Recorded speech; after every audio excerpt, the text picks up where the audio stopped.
Ja, vi starter med det første punkt, som er, hvordan går det med vores forskellige udfoldelser på forskellige fora. Vi har 242 medlemmer.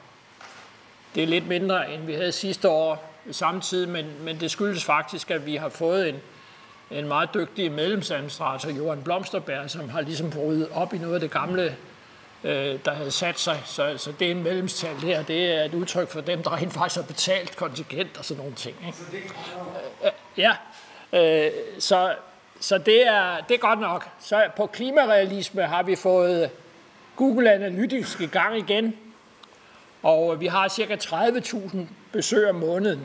Det er ikke fordi det sådan stiger, som I kan se på kurven, men det falder heller ikke, og det er faktisk ret mange mennesker, der er inde og se på vores hjemmeside hver måned. Det er jo ikke noget at sige til, når man tænker på, at Søren Hansen, han er myreflittig og sørger for, at der altid er nogle opslag på. Selv da han var på ferie, var der lidt jammer i starten, men nu skal jeg på ferie, kan vi nu holde kadencen? Men det kunne du, så det er fint, Søren, alle siders. Vi sender godt 1000 nyhedsbreve ud om ugen, det er også en stigning på 10%.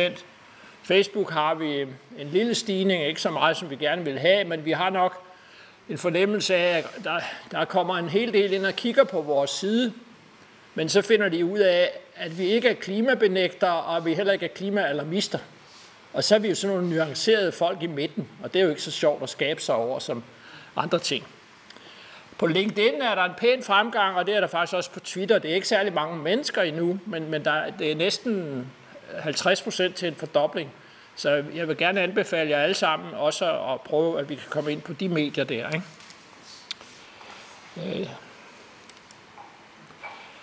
Om moderationen vil jeg sige det samme, som jeg sagde sidste år, at vi modererer temmelig håndfast, fordi vi vil ikke have meget støj, og vi vil heller ikke have alt for tynde opslag. Typisk sådan noget med, at man bare slår et eller andet tilfældigt link op, uden at forklare, hvad det egentlig går ud på. Det gider vi ikke se på.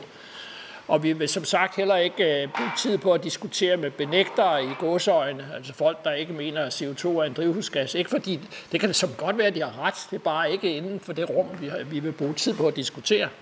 Og det samme, vi ønsker heller ikke at bruge tid på at diskutere jorden går under på fredag på grund af klimaændringer.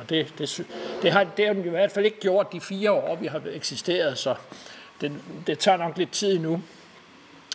Men i det hele taget vil jeg anbefale, at I læser vores idégrundlag, når I foretager diskussioner, så vi ikke kommer til at diskutere alt for meget om naturvidenskabelige finurligheder. Så har vi arbejdet på fuld drøn med mange ting, uden det store held, når det gælder læserbreve og debatindlæg. Det er meget svært at få noget i pressen stadigvæk. Jeg havde en oplevelse med en kronik i forbindelse med Thomas Vinterberg, film, som nogle af jer måske har set, sådan noget med en galopperende vandstandsstigning, så vi alle sammen må flygte fra Danmark. Og der bad Berlingske Bjørn Lomborg om at skrive en kronik om det. Og det havde han ikke tid til, så foreslog han mig, og det var også fint nok. Men det kunne så ikke lykkes at få den optaget. Vi gjorde ellers meget for det på alle mulige leder og kanter, men de ønskede ikke at optage den. Og det kan man have mange meninger om. Jeg synes, den var veldokumenteret og også underholdende, men jeg tror ikke, det passer ikke helt ind i Berlingskes kram, for det var også en skarp kritik af de store erhvervsvirksomheder inden for den grønne industri, som Berlingeren gerne vil have som kunder. Så har vi haft 18 begivenheder og foredrag, som vi har registreret. Der kan være mange flere. Vi har Sten Rasmussen, en af vores bestyrelsesmedlemmer, har været meget dygtig til at holde styr på det, men vi skulle da gerne have det til at stige. Men ellers har der været klimakonference i Göteborg, hvor vores kolleger, de svenske klimarealister, lavede et arrangement, hvor Søren og jeg også havde mulighed for at fortælle om vores ting. Så har vi vist Climate the Movie med succes. Vi har haft de grønne munke spacerende rundt i København, og vi har også været til folkemødet i Middelfart, og det var egentlig et meget underholdende arrangement, som vi havde stor fornøjelse af. Og jeg tror da også dem, der kom ind og hørte på os, som hørte det var lidt anderledes end det, de ellers plejer at høre, synes det var fint. Så har vi udgivet oversættelsen af IPCC's frosne klimasyn. Det er Sten Rasmussen og Rolf Petersen, der har været meget dygtige til at oversætte den. Og så har min familie og jeg lavet et forlag. Det var så den første bog, vi har udgivet, men der kommer mange efter denne. Og så har vi så i samarbejde med Martin Aarup sat gang i et projekt, hvor vi prøver at finde ud af, dels hvordan kommer vi bedre ud over rampen, og hvordan kan vi skaffe nogle flere penge til foreningens virke, og hvordan skal vi i det hele taget lægge vores linje, så der er størst sandsynlighed for, at vi slår igennem. Det kommer Martin ind på i sit foredrag senere.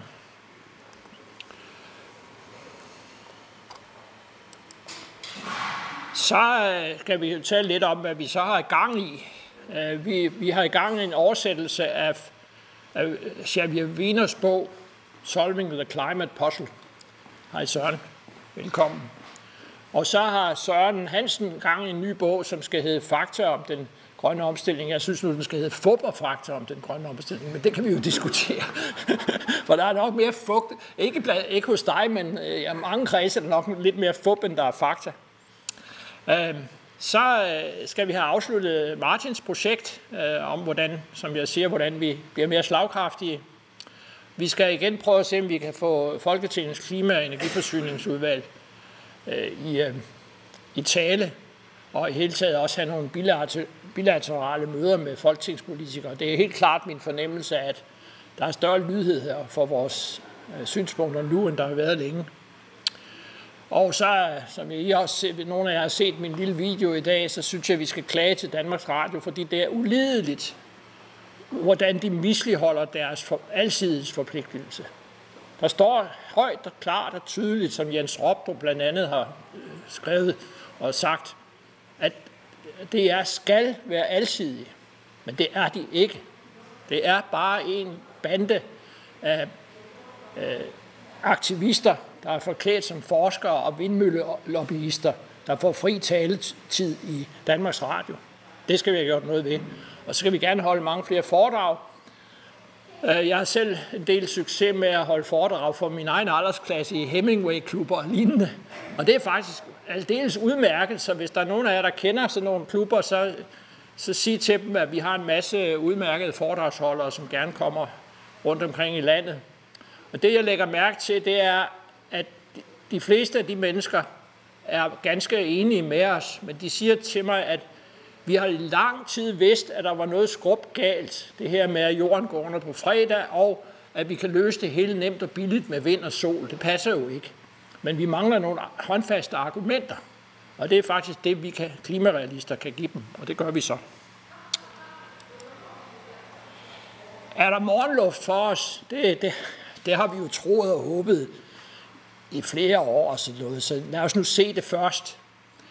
Men der er i hvert fald kommet en amerikansk administration, som tillader sig at sige noget meget banalt, nemlig at man kan ikke blive velstående og have høj økonomisk vækst og have høj velfærd, medmindre man har billig energi. Og det er et fact of life, og man kan heller ikke have nogen militær sikkerhed, hvis man ikke har billig energi. Og at kulkraft stadigvæk virker ganske glimrende, og at det kan lige så godt bruges i mange år endnu, fordi omkostningerne ved at bruge kulkraft er meget mindre end gevinsten. Der er også ligesom kommet andre prioriteter. Nu mindes vi lige alle sammen coronakrisen for 5 år siden, og der døde altså omkring 5.000 danskere ekstra, end der ellers ville have gjort. Og det er altså en hel del mere end noget, der kan tænkes i forbindelse med klima, hvor det er sådan, at der er kun 20.000 mennesker i alt i hele verden, der om året dør af vildt vejr. Så det her med pandemier, det er en helt anden størrelsesorden. Og selvfølgelig krig, det ved vi jo alle.